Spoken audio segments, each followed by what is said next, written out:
স্থায়ী কৰুক, আমাৰ চাকৰি স্থায়ী কৰুক। 2006 পৰা NHM কন্ট্ৰাকচুৱেল বেচিছত আমি কাম কৰি আছিলোঁ স্বাস্থ্য বিভাগৰ ANM হিচাপে। আৰু আমি পাহাৰ পৰ্বত অতিক্ৰম কৰি আমি নদ নদী অতিক্ৰম কৰি আমি বহু কষ্টৰে কাম কৰি আছোঁ। আৰু কোভিডৰ সময়ত আমাৰ নিজৰ ঘৰৰ পৰিয়ালকে নেওচি আমি ৰাইজৰ হকে কাম কৰিলোঁ, কিন্তু চৰকাৰে আমাক এই ফিক্স পেড ইমান দিন কাম কৰাই ৰাখিলে। মাজে মাজে তেখেতক আমি যদিও লগ কৰিছিলোঁ, মিনিষ্টাৰ আমাৰ CM ডাঙৰীয়াকো লগ কৰিছিলোঁ, তেখেতে আমাক আশ্বাস দিছিলে আমি NHMৰ ANM খিনিৰ বিষয়ে চিন্তা চৰ্চা কৰিম বা তেওঁলোকৰ দৰমহাটো অলপ বেছি কৰাৰ কাৰণে চেষ্টা কৰিম। কিন্তু আজি 19 বছৰ ধৰি তেওঁ এই চিন্তা চৰ্চা কৰিম বুলি আশ্বাস দিয়াতে থাকিলে, আমাক কোনো ধৰণৰ দৰমহা বেছি কৰাৰ বা কোনো ধৰণৰ আমাৰ সা সুবিধা নিদিয়াৰ কাৰণে আমি আজি এই গোটেই ছোৱালীখিনি ওলাই আহিবলৈ, আজি 19 বছৰ পিছত আমি ৰাস্তালৈ ওলাই আহিবলৈ বাধ্য কৰাইছে তেখেতে। তেখেতৰ ওচৰত আমাৰ এটাই দাবী, আমাৰ NHMৰ যিমানখিনি ANM আছে সেই ছোৱালীখিনিক আমাক অতি সোনকালে ৰেগুলাৰাইজ কৰিব লাগে। বাৰে বাৰে নতুনকৈ এডভাৰটাইজমেণ্ট দিয়ে আৰু আমাৰ NHMত কাম কৰা ছোৱালীখিনিক এপইণ্টমেণ্ট দিম বুলি তেওঁলোকে কয় যদিও 10% NHMত কাম কৰি থকা ছোৱালীক দি নতুন ছোৱালীখিনিক এপইণ্টমেণ্ট কৰাই আছে।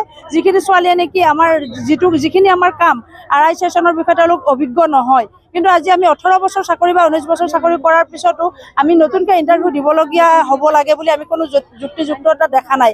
কিন্তু তেওঁলোকে বাৰে বাৰে আমাৰ ছোৱালীখিনিৰ যিহেতু ইতিমধ্যে অনলাইন কৰাৰো বয়স পাৰ হৈ গৈছে, আৰু এই বয়স পাৰ হোৱাৰ মূলতে আমাৰ চৰকাৰখন, তেখেতে যিহেতু তেখেতসকলে আমাক সুবিধা দিম বুলিও দিয়া নাই। গতিকে তেওঁলোকৰ ওচৰত এটাই আমাৰ দাবী থাকিলে, আমাক অতি সোনকালে ৰেগুলাৰাইজ কৰিব লাগে। যদি তেওঁলোকে ৰেগুলাৰাইজ কৰাৰ কোনো সামৰ্থ্য নাথাকে, তেতিয়াহ'লে টেট টিচাৰখিনি, কণ্ট্ৰেকচুৱেল টেট টিচাৰখিনিক যেনেকৈ তেওঁলোকে ৰেগুলাৰাইজৰ নিচিনা যিখিনি সুবিধা দিছিলে, ফেচিলিটিছ দিছে, সেই ফেচিলিটিছখিনি আমাক দিব লাগে। আৰু আমাৰ এই ইকুৱেল পে দিব লাগে, টাইম পে স্কেল দিব লাগে, টাইম স্কেল পে স্কেল।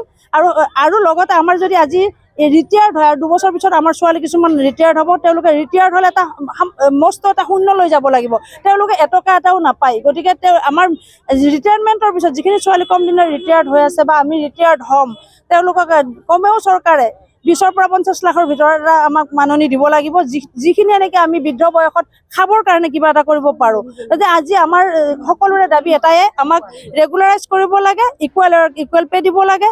লগতে আমাৰ যিখিনি ছোৱালীয়ে কাম কৰি আছে, গোটেই ছোৱালীখিনি আমাৰ ৰেগুলাৰাইজৰ নিচিনা ফেচিলিটিছটো দিব লাগে। আৰু আমাক ৰিটায়াৰমেণ্টৰ পিছত আমাক এককালীন পইচা এটা দিব লাগে। আমাৰ এইখিনি আমাৰ চৰকাৰৰ ওচৰত দাবী আছে।